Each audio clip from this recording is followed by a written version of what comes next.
নমস্কার বন্ধুরা, welcome to my channel Joy Bom Baba. আশা করি সকলে ভালো আছেন এবং সুস্থ আছেন। আজ বলবো মোহিনী তিলক বশীকরণ তন্ত্র মন্ত্র। চলুন তাহলে মন্ত্রটি শুনে নেওয়া যাক। নমস্কার প্রিয় ভিউয়ার, কেমন আছেন? আজকে আমি আপনাদের জন্য বশীকরণের জন্য খুব সহজ দুটি মন্ত্র নিয়ে এসেছি, যা আপনাদের ভালো লাগবে। কার কী ধরনের মন্ত্র লাগবে কমেন্ট করে জানিয়ে দিন। ধন্যবাদ। মোহিনী তিলকের বশীকরণ প্রয়োগ: ও নম তিলক-ঈশ্বর, তিলক মহেশ্বর, তিলক জয় বিজয়কার, তিলক কাধিকে নিকলু ঘর সে, মহু সকল সংসার। বিধি: মোহিনী তিলক হেতু গোরচন, কর্পূর, কস্তুরী এইসব বস্তু ওই মন্ত্রে অভিমন্ত্রিত করে তিলক লাগালে তা দ্বারা সর্বজন বশীভূত হবে।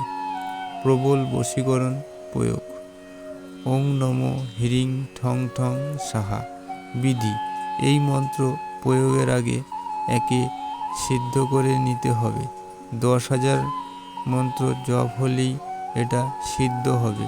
মন্ত্র জপ যে কোনো মঙ্গলবার থেকেই শুরু করতে হবে।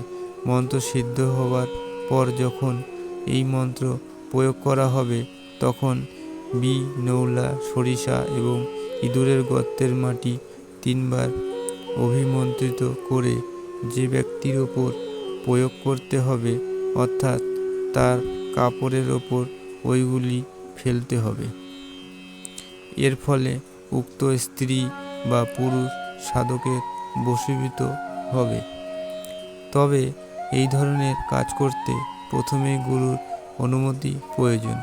অনুমতি নিতে যোগাযোগ করুন বুম বাবার সঙ্গে স্ক্রিনে দেওয়া নম্বরে হোয়াটসঅ্যাপের মাধ্যমে। তো বন্ধুরা, আজ তাহলে এতটুকুই। দেখা হবে আবার নতুন কোনো ভিডিও নিয়ে।